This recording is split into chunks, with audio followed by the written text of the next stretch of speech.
If you love Rearview Mirror Chronicles podcast and want to help us keep bringing you brilliant episodes, then please share it with a friend or a fellow history fan who you think might enjoy it. Thanks for your support, and I do hope you enjoy this episode.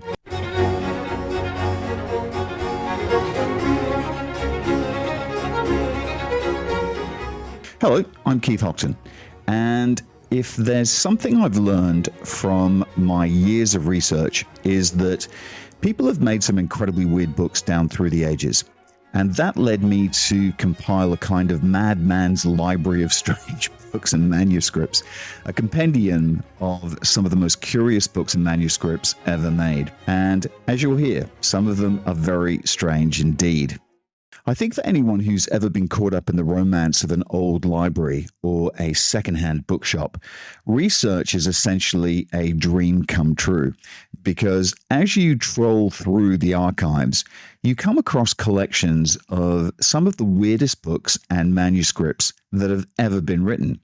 And I sometimes look at them and I think, if I had that book on a shelf, what would I put beside it? And suddenly what I'm researching goes out the door and I'm heading down a marvelously rich rabbit hole filled with just some of the weirdest stuff. So let me give you a flavor of the range of texts that I came across. And it's incredibly widely varied because the whole point of research is not just the books, but the kind of books that you find or the kind of pockets in history of printing and pre-printing in terms of the history of the written word that people might not have come across had they not been poking around like I do, that might only be known if you studied that very specific field in your academic past and things like that. And it's basically just anything that had a great story to it. So it ranges from themes of edible books and wearable books, books that aren't books. So, going back, thousands of years before the Codex, which is what we refer to, obviously when we talk about a book today, the quires of pages kind of bound together between two hard materials. So when you do this research and you find these oddities, it's kind of looking at every possible way that a definition of a book has been stretched and broken in the past and currently is around the world. So there's books made of cheese. There are books that were designed to injure or kill. There's books written by the devil. There's books that are so large theoretically that if they were printed, it would destroy the universe. That's the kind of flavor that I ended up with at the end of my oddities research. It's sort of a Baskin-Robbins approach. It's just hundreds of different flavors, and you can dip in when you want to and taste different things as you go along. I mean, books made of cheese to books written by the devil, these aren't exactly the paperbacks and the hardbacks that you'll find, at your local bookshop. I also couldn't quite believe how many books, it turns out, have actually been bound in human skin. And the immediate question is, why? I mean, it's mind-boggling. And it's also pretty offensive to our modern sensibilities. And of course, we get these notions of, the Nazis making lamps out of human skin and all that kind of stuff. And that's why this is so offensive. It seems like just an incredibly almost sadistic, psychopathic, thing to do. But, as with anything in history, you have to sort of interrogate it. And it's something that was actually really popular in the 19th century, and it was perfectly acceptable at that time. And it was actually known as anthropodermic bibliopegy. I know, it's a mouthful. This practice was actually particularly common among medical professionals who had direct access to cadavers and, sometimes actually used the skin of a deceased patient to actually bind the medical texts or the personal collections of that particular patient. And through the research that I did, I found that by 2023, there were just 18 books that were left that had been bound in human skin. And as it also turns out, which is really interesting, it was actually a decorative extra offered by select printers and binders. I find that, absolutely astounding. And of course, then you think, well, what could possibly fit with a human skin binding? And what kind of work would go inside that other than, a book like a history of human skin binding? And what you find is that there are actually three different genres of literature. As this art, I don't know if it evolved, but it was actually developed initially. You find it being used to bind the records of criminals, murderers, people who they really wanted to make an example out of. And if you think about that, just how savage and terrible and an anathema to decent law-abiding society, these outliers were to want to make an example of them. And actually, when you think about it, what better way to symbolically punish someone who commits these unthinkable crimes by physically binding them and turning into the greatest symbol of civilization, the book? So there are, for example, they're fairly well known, but I think we also consider perhaps, they're kind of cloaked in rumor as well, because no one actually gets to see these anymore. There are murderers, and there's a very famous example of a highwayman who presented a copy of his autobiography on his deathbed. He actually left orders that it would be delivered to his only victim who had fought back and survived. So the highwayman actually shot at him to try and kill him, but the bullet ricocheted off the man's belt buckle. And so the highwayman was so impressed with this act of bravery that he actually sent him a copy of his autobiography bound in his own skin.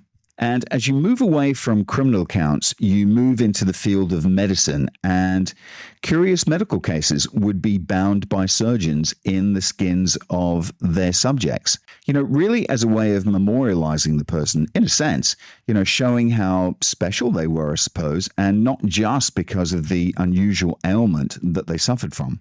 And then it moves into a romantic metaphor. I know it's kind of hard to get your mind around that, but in the 19th century, this was actually quite a common thing to do. And the idea actually became more about encapsulating kind of great literature, great works of art in the flesh, literally, in the same way that the body encapsulates the soul. Dr. Ludwig Bouland, a French physician, found a copy of Arsène Houssaye's Des Détenus de l'âme in human skin, believing that a book about the human soul actually deserves to have a human covering.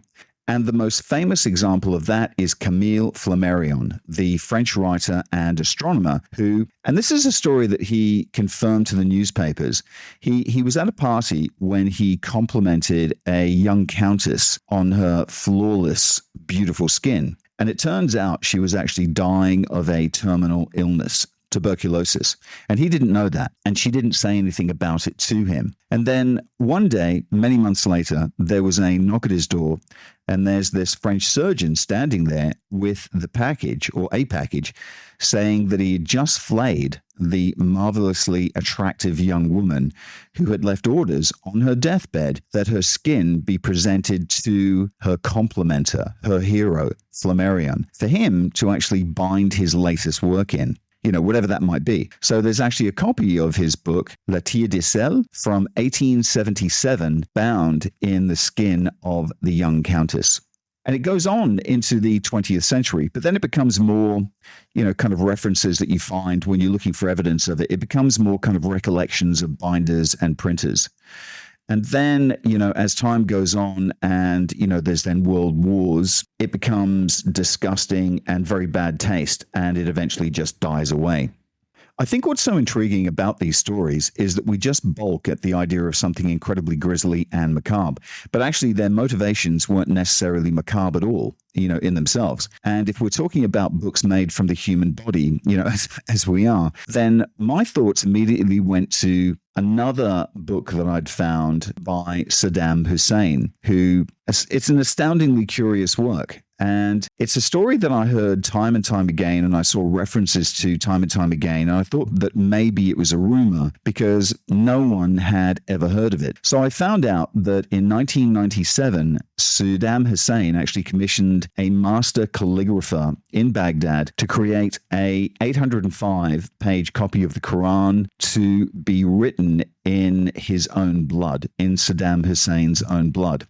So over a period, I think, of 2 years, he had around 50 pints of his own blood withdrawn and mixed in with the ink and, the calligraphic, chemicals. And this work, the blood Quran was actually produced. Now, obviously, this is not your average man, kind of creating something like this. And it's actually very much deemed a total monstrosity in Islam to do something like this. So it's completely haram and forbidden to do this.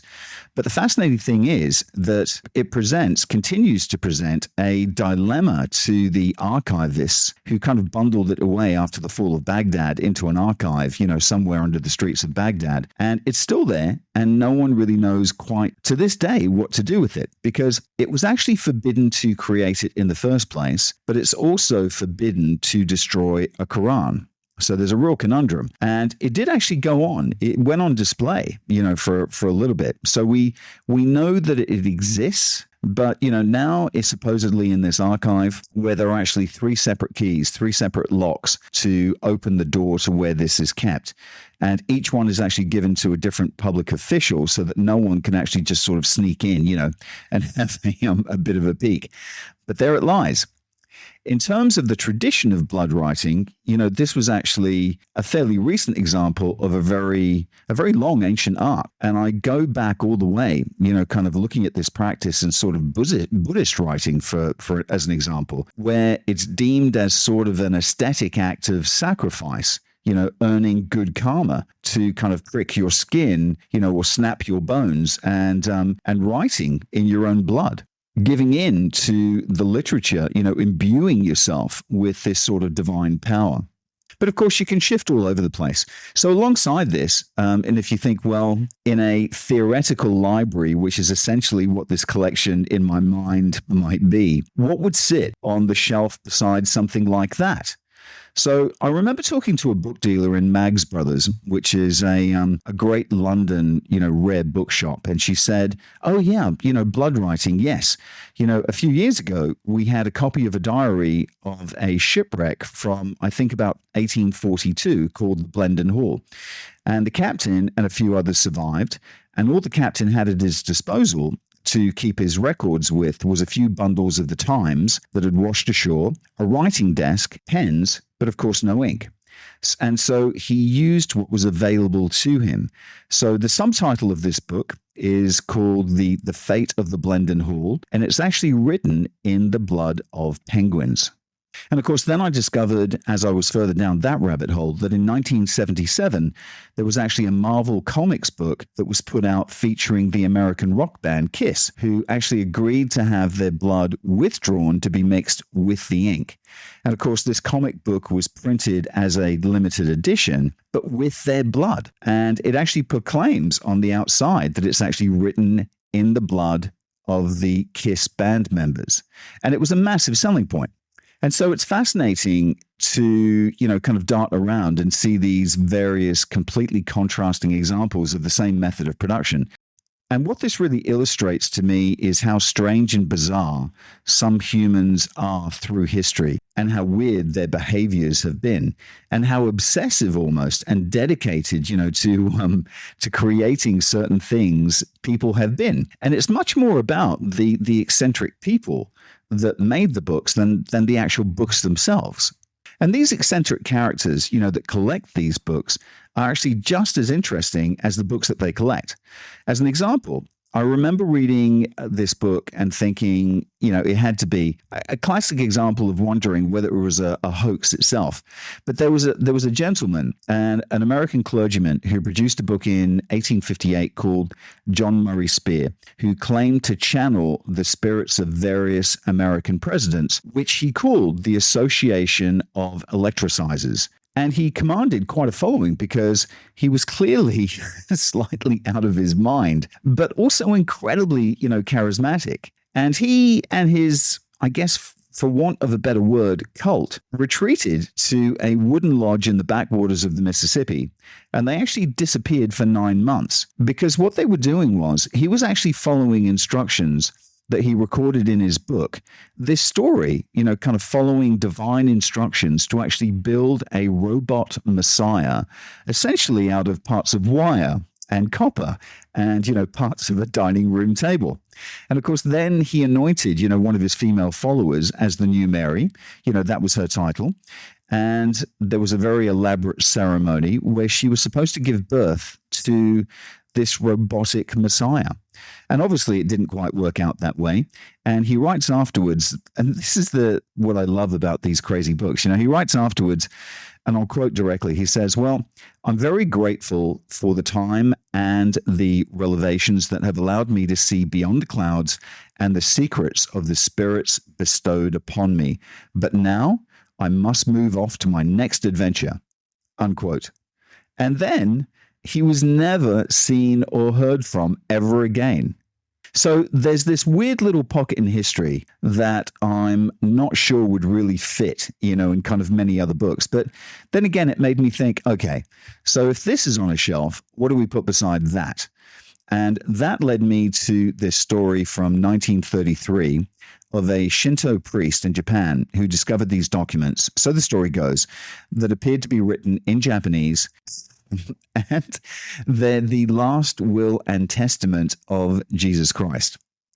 Now, what happens with this, it actually led to a very physical fallout of consequences, because there's a village there now called Shingo, which is about 7 hours north of Tokyo, where thousands of Christian pilgrims make their journey every year to visit this one village, because everyone in this village believes that they're actually related to Jesus Christ. Because in these documents, which unfortunately were destroyed during the Second World War, it was actually claimed that Jesus actually sneaked away from the crucifixion and his brother took his place. Jesus then fled to Japan, where he lived to a grand old age as a farmer, but he was actually described as looking a bit like a goblin. And this is what this document claimed. And he then lived to an old age, farming and having grandchildren, where he eventually died. And to this day, you can actually visit his grave, which is this beautiful little grave with a, white picket fence around it. And there's a plaque explaining almost the exact story that I've just told you. And the grave is actually maintained by the local yogurt factory. And there's a gift shop and you can buy, Japanese Jesus coasters and mugs and, various different things, badges, fridge magnets. But this bizarre story, which has gone on for decades, it actually had a real world impact. And I'm going to go out on a limb here and say that it was a forged document. But it had a world impact because people still visit that village believing that the story is true. And it's just another amazing example of this kind of bizarre, eccentric episode, born out of some curious bits of writing. I started collecting these stories about 20 years ago because they just amused me. But I think it was actually fostered because my dad was a collector of books.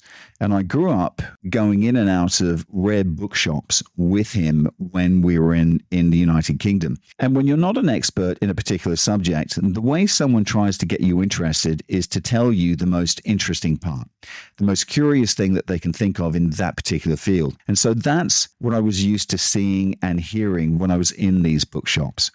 And I was used to seeing maps, on the wall and being really old maps and being really curious about, especially the ones with sea monsters, and the interest, I think, kind of grew from there.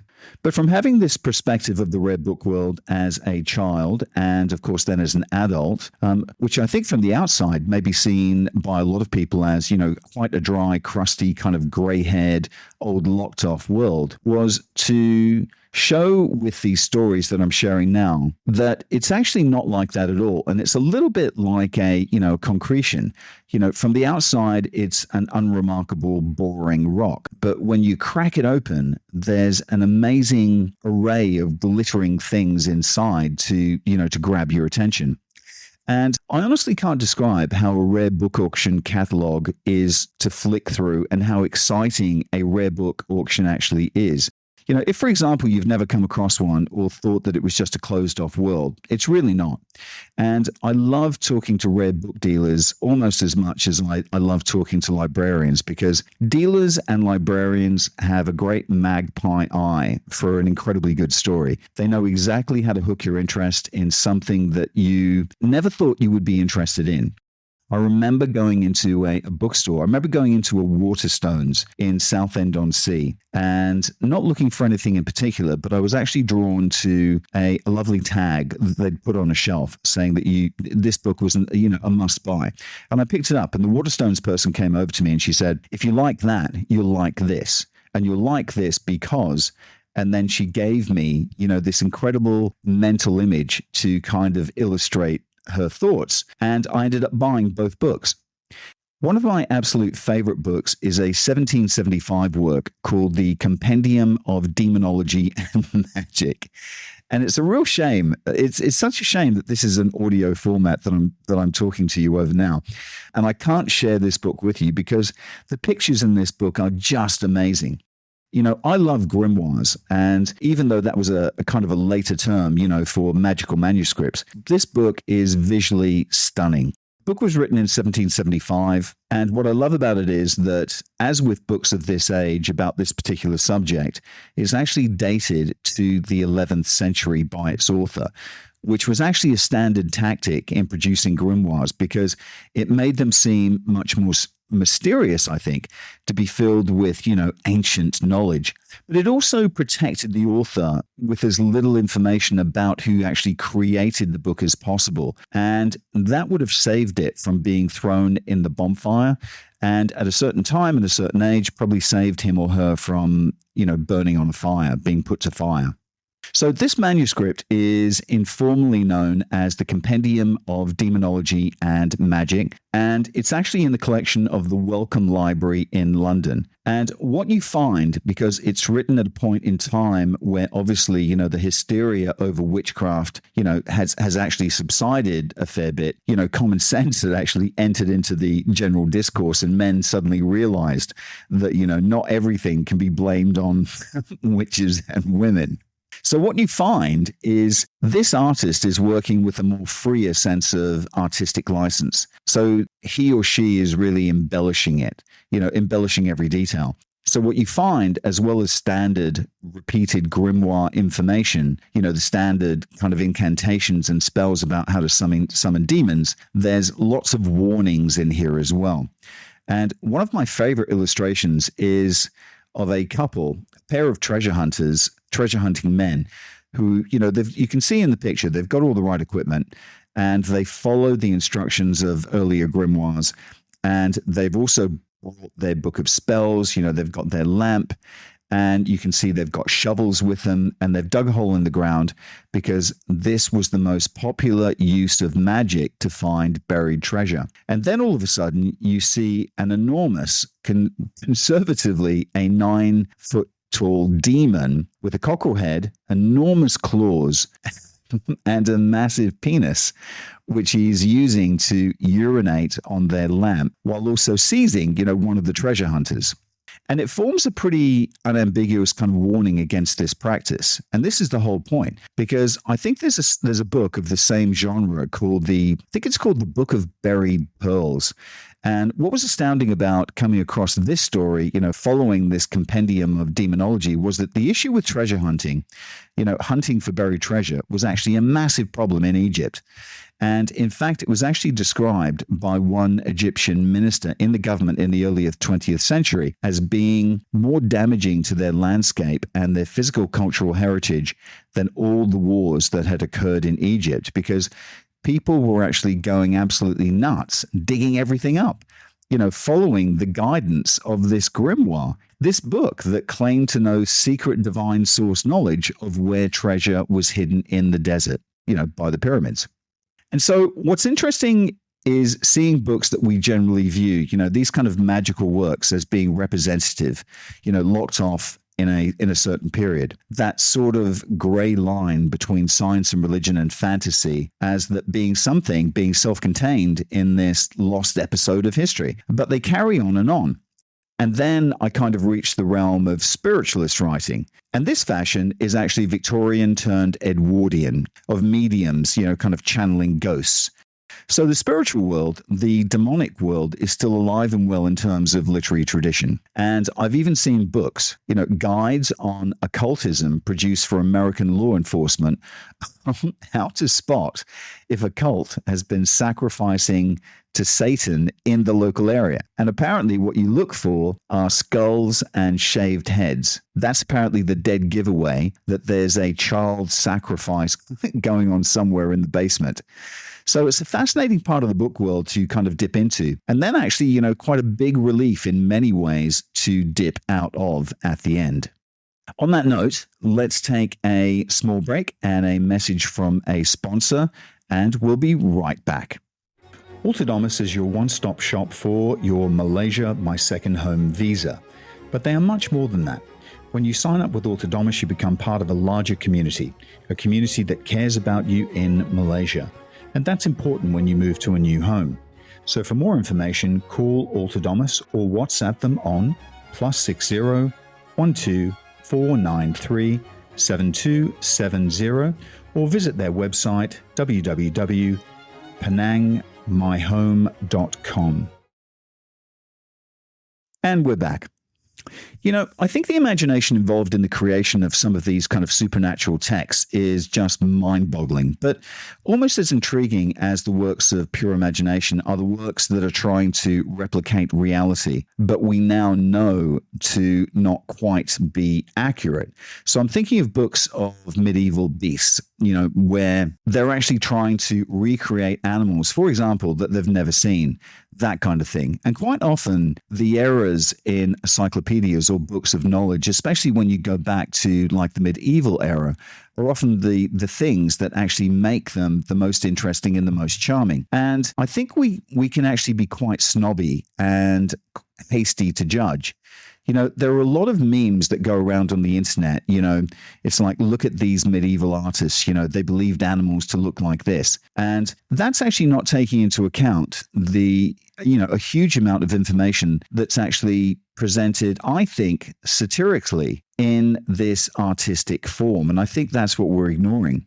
It's not actually that no one had seen an alligator, and so they just guessed at it. And obviously some of them did because, they had to, because they hadn't. But I think we've lost a whole sort of code of language, of visual code in these drawings of how we actually interpreted the world, how skeptical we've become of rumor. And, perhaps drawing an animal in an exaggerated way is a way of ridiculing a written description that has been received very sort of unverifiably. On the theme of collections, that is a theme that obviously should be explored because you have to include the medieval bestiaries. And what you find in that world is these authors are just the type of person that we mentioned earlier. They're people who were absolutely obsessed and completely driven. And they're quite often people who produced incredibly wide-ranging collections. They're focused on a very specific area. And so what's really interesting is seeing what these collectors, what their singular passion was. And so, for example, there's a manuscript from the 16th century called The Fish Book. And it's this enormous collection of everything to do with marine life, everything that was known at that particular time. And there are these beautiful full-page illustrations. But for the author, there was literally no other form of interest. This was the pursuit of his lifetime. And, obviously this is something that continues to this day. This has been prevalent over the last, 2,500 years. And I've always loved Francis Gross and his book, which has actually come back into fashion now. It's called and I love the title. I've always loved the title. It's called The Dictionary of the Vulgar Tongue. Isn't that fabulous? But I love the idea of someone going out into the world and saying, I'm actually going to go out and collect all this information. Past sources, they can't be trusted. We need a contemporary snapshot. So I love these kinds of sort of pioneers or social explorers who gather all this information. And really, what better sense of a particular time, what better sense of a back alley Georgian life can you get than from reading Francis Gross's Nocturnal Explorations with his, terrified assistant leading him down to the docks, down to the hardest possible pubs and collecting all these slang terms. It's just fabulous. And I think you've also got to be a very particular person to embark on a project like a dictionary or encyclopedia, haven't you? And in fact, I wonder how well known. I mean, it's become better known recently because there was a great book by Simon Winchester called The Surgeon of Crowthorne. And it's actually about the origins of the Oxford Dictionary, the first Oxford Dictionary, when it was first produced. In fact, that book, Winchester's book, is actually it's a book about murder, of madness, and of the love of words. And I think it was first published in the UK in 1998. And because obviously until that time, there hadn't been a concise dictionary produced since Dr. Johnson's. And this book actually tells that story and much, much more. The dictionary was actually an enormous project. And the organizers very early on realized that they were going to need to crowdsource it. And it's one of the great early examples of crowdsourcing. So appeals were actually posted in bookshops and libraries for the public to submit definitions and example sentences of all the words that they could think of.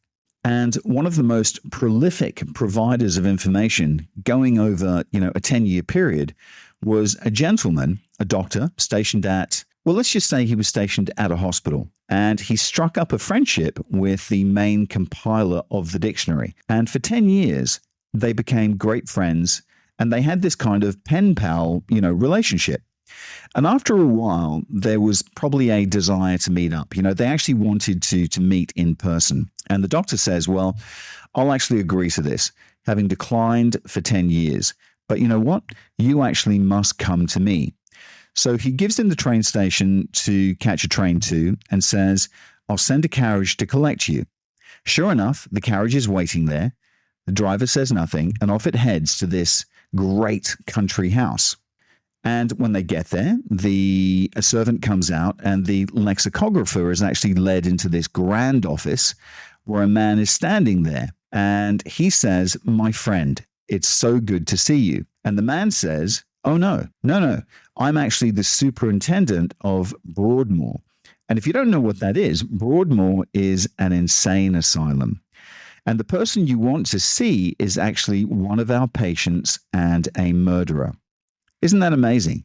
So that again is a really sort of startling example of an origin and eccentric story to the origin, of something that we actually now take fully for granted. And it's very sort of mundane in a way, the dictionary. So it's wonderful to have a bit of the background of how the Oxford Dictionary was actually compiled. I love that story. Another thing that I look at too, which I also really enjoy, are literary hoaxes. I've always been fond of collecting these because they're not expensive and not many people are actually interested in them. And perhaps they're actually viewed as being a little bit silly, but they make wonderful stories, and it's a very ancient art. It goes right back to the Greek times. And for example, there's a great story of Alexander Abanetakos, and we're talking 2nd century AD, who founded a very prophetic snake cult by doctoring tablets, creating this hoax literature and burying them in a shallow grave in a temple, just waiting for them to be discovered. And he knew they would be. And these tables actually proclaimed that the god of the local temple was actually looking for a bit of a rebranding, and he now wanted to be known as Glykon, and it was now a snake deity. This is absolutely true. And so when the tablets were discovered, Alexander arrived, in his prophet's robes and basically declared himself the earthly communicatory vessel of this god and founded this cult that we know from archaeological evidence actually existed. Amazingly, this cult of Glykon actually existed for 100 years following his death. And apparently, he actually held sway over his followers by using amazing tricks. And There's a Syrian writer by the name of Lucian, who is the source code for this story, who actually tells us that Alexander essentially had a snake sock puppet. And that's how he managed to, I know it sounds so ridiculous, but that's how he managed to convince his followers to be transfixed in their faith. And apparently he sort of operated it using, invisible horsehairs and the like. And it was this sock puppet snake that would communicate the information from Glycon, which Alexander was actually able to provide because he would secretly read, the questions that the followers would submit. They thought they were private, but they weren't. And what's amazing is that in the 1990s, when a Romanian train station was actually being refurbished, they dug up and discovered a marble statue, a snake statue of Glycon. And it was actually celebrated, this discovery, on a national banknote in 1995. And this is a real thing. But I mean, literary hoaxes, well, they range over the centuries. And one great discovery was to find one that became one of my favorite stories, which is sort of it's legendary. It's a legendary story among book dealers and catalogers. And it's the story of the Fortas affair, which was just a tiny little event in Belgium, which is probably the weirdest event in literary history, I think, that's ever occurred. So in 1840, a catalogue was sent to all the big collectors around the world and all the libraries of Europe of about 80 books. But each title was stupendously rare. Most of them had never been heard of in recent times, and collectors thought that they had been destroyed. And each one was valued of somewhere around the range of about £250,000. And the books were from the rarest of printers. And, some of them contained nefarious stories about, European royals. And so there was this mad scramble across the continent to descend on this little town of Bush in Belgium to attend the auction of this rare collection, this private collection of the Comte de Fortas, who was this apparently very eccentric and wealthy count. And hurtling towards this town at breakneck speed was a carriage containing the emissary of the Princess Daline, who had actually been informed that there might be a very embarrassing story in one of these books about the sexual exploits of her grandfather. And of course, there were other stories about the disgusting details of the scrofula, of kings. And of course, there were representatives of every major library in the world heading to this town who had been given essentially a blank check to collect and buy these works. So there was this kind of mad sort of bibliomaniacal bloodlust in the air as everyone tried to get to this town first. So they all turn up in this town around about the same time, and they all run around searching for the auction house on the Rue de l'Église. And the first problem that they come across is that they can't find that actual street. And, when they question locals, no one has ever heard of the Comte de Fortas or that street. And none of the locals are aware of the auction that's about to take place.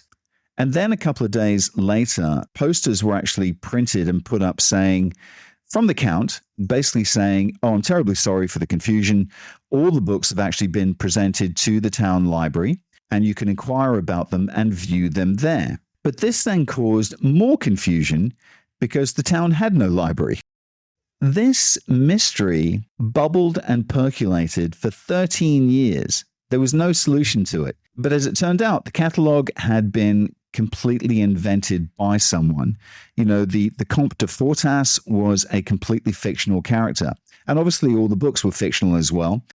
And it was just this bizarre blip in history until one day the town printer finally revealed that it was just a retired soldier who thought he'd have a little bit of fun. People actually in the town remembered seeing him among the panicked crowds, actually enjoying himself immensely at all the confusion as these buyers ran around. First of all, trying to find the street. Secondly, trying to find the library.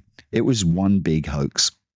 The other things that I search for when I'm looking through archives are things like the shortest poem in the world, or the longest novel, or the shortest play.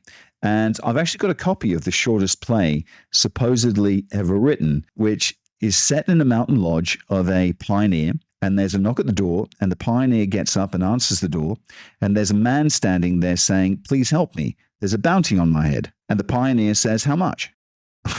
And that's it. That's the beginning and the end of that play. I like finding little nuggets like that, because they're quite special. And then, when you're looking for a good story for a book, I guess one of the best kinds of stories is a book that has appeared out of absolutely nowhere. And there's a book called The Libelanteas, which are actually the wrappings of a mummy that a Croatian diplomat bought during the Egyptomania, phase of the 1840s.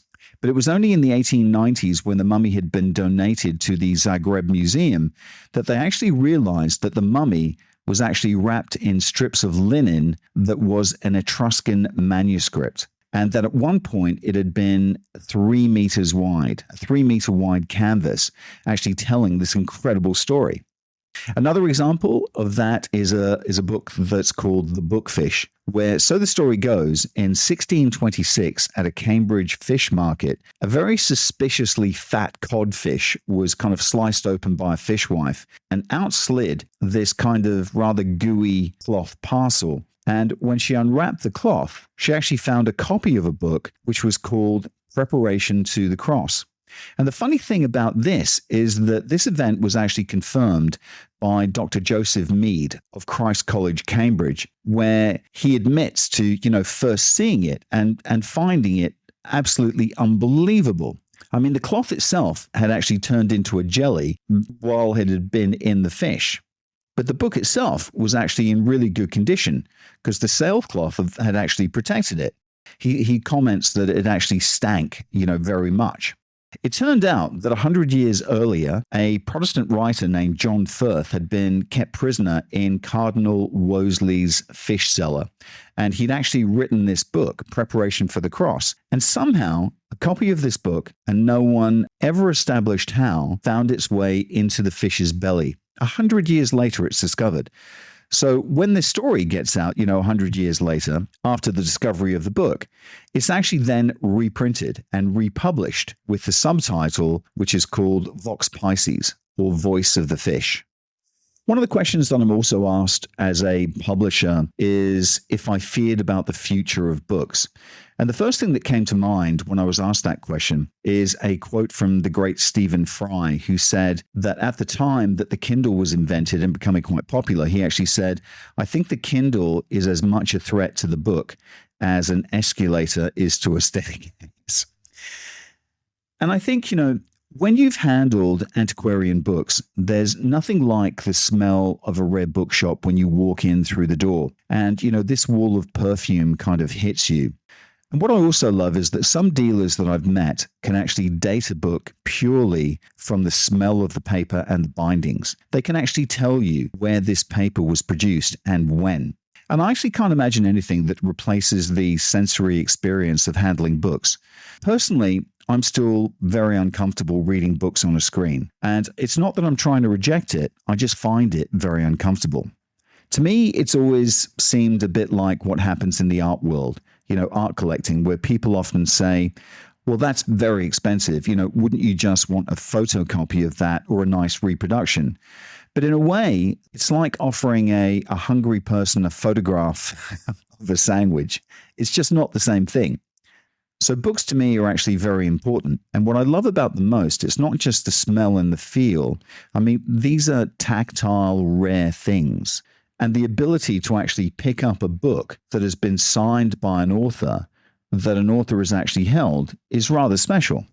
So one of the fantasies that I have is, if I had a secret fortune stashed away somewhere, I don't, but if I did, what book or manuscript could I buy if I was only allowed to buy one? Would you buy one that was just wordy, or would you buy one that actually had visuals so that when you get bored with that book, you actually had something to look at? For me, one of the most exciting areas of history is the history of exploration, particularly actually polar exploration, because there's less sort of problematic, kind of colonial issues going on. And it's more about the bravery and the heroism. And one of the most interesting books from that time for me is called Aurora Australis, which was actually produced by Shackleton's expedition of 1908. And it's the first book written and illustrated and printed and bound in the Antarctic. And it's absolutely beautiful. And, they had to write this book with ink that was being held over candlelight to stop the ink from instantly freezing. And then they bound it. And it's very rare. And I think there's only sort of maybe 40 or 50 copies out there. But here's the thing. They bound it in the boards of one of their tea chests of their expedition. So each copy is actually entirely unique. And when you open one, there's sort of strips of the original lettering, of the supply crates and things like that. You can actually see it. And it's such a good example of a book that is more than actually a book. And it just evokes so much. And it's so tactile. It's actually an artifact, along with everything else. And I can't imagine you would ever get bored of breaking that open and just smelling it, sensing the adventure that it took to produce a book like that. That's an amazing time capsule that kind of sucks you into, great adventures. So, ladies and gentlemen, I hope you've enjoyed that podcast on some of the strangest books and manuscripts that I've come across in my research. It's been great chatting to you all again, and I look forward to chatting to you again next week. Bye for now.